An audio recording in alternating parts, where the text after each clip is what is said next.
Good evening. A few months ago, I mentioned that I wanted to do every once in a while a devotional that was based on why I love the church. And this was based on a conversation I had with Sister Edith Collette. It was the last words that I ever heard her say, I love the church. And I was thinking about this the other day. I was talking with Johnny and Betty Tucker, and we were talking about Brown Rogers. And I had forgotten about the last conversation that I had with him. In fact, Catherine explained to me that it was the last conversation that he had before he passed. And you know what he wanted to know? He wanted to know about the church. He wanted to know how the church was in Belize and was really concerned about the church. And I just thought, what a blessing that was what he wanted to focus on in those final moments. And I just thought, wow, we have such examples of individuals who love the church. Why do we do so? We looked at the fact that Jesus built his church is why I love the church. He also built his church to be his bride. And therefore, the church is our support. That's what I like to focus on for this devotional. The church is our support. In fellowship, Acts chapter 2 and verse 42 says, and they, being the church that had just formed, 3,000 souls were added that day because they heard the words of Peter and obeyed them. And they devoted themselves to the apostles' teaching and to the fellowship and to the breaking of bread and the prayers. And so we understand it's because of the teaching of Jesus, the teachings of the apostles it was handed down to us, that because of that precious message that we have, the fellowship, that we have this camaraderie. And because of that, we have support. We also find our support through this common interest. In Acts 2:43, it says, and all came upon every soul. And many wonders and signs were being done through the apostles. In verse 44, it says, and all who believed were together and had all things in common. So those who had believed, who were devoted to the apostles' teaching and devoted to the fellowship, they had this one common interest, this one common theme that gave them support like nothing else in this world. But also we understand because of that common interest, because of that common fellowship, because of that support, we find it's where our needs are met.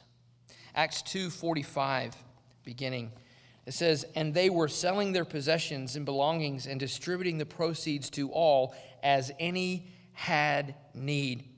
And day by day, attending the temple together and breaking bread in their homes, they received their food with glad and generous hearts.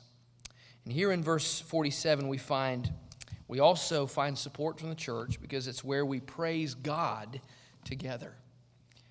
And they were praising God and having favor with all the people. Do you see that, the beginning of that verse? So having this common interest, having this common fellowship, and having this common focus of being devoted to the apostles' teaching caused them to have their needs met, caused them to be able to praise God together. You see how that praise came as a result, not because the time was set and that's when they came to worship. The result of their worship, the result of their praise was because of the support that they had that could only come from God. And the result was awe. Awe-inspiring. It caused them, and the word there for awe is phobos, fear. The idea of a fear of God. It was a healthy respect for God. This could only come from God. It did not come from man. But what is wonderful is, as men and women, we have now a responsibility that's been handed down to us through the apostles' teaching, so on and so forth to this very day. And we have individuals like Edith Collette and Brown Rogers and so many others who dedicated their lives to the service of the Lord.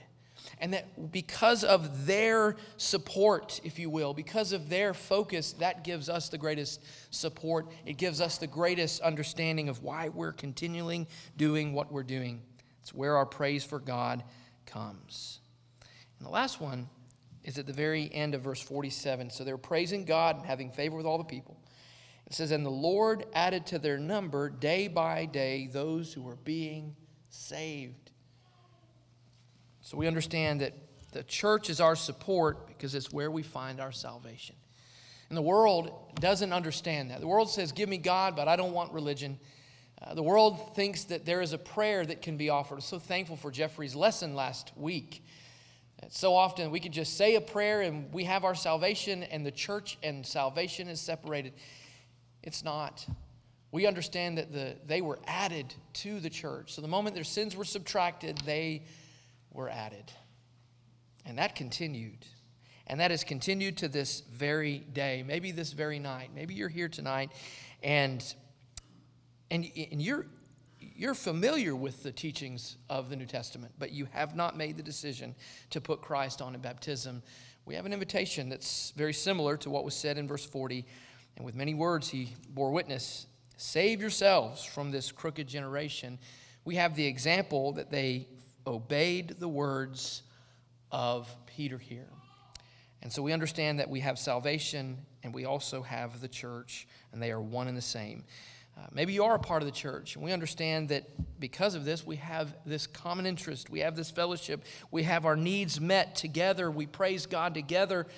Maybe you need the support of your brothers and sisters through prayer, through encouragement. If we can help you in any way, I want to encourage you to come now while together we stand and as we sing.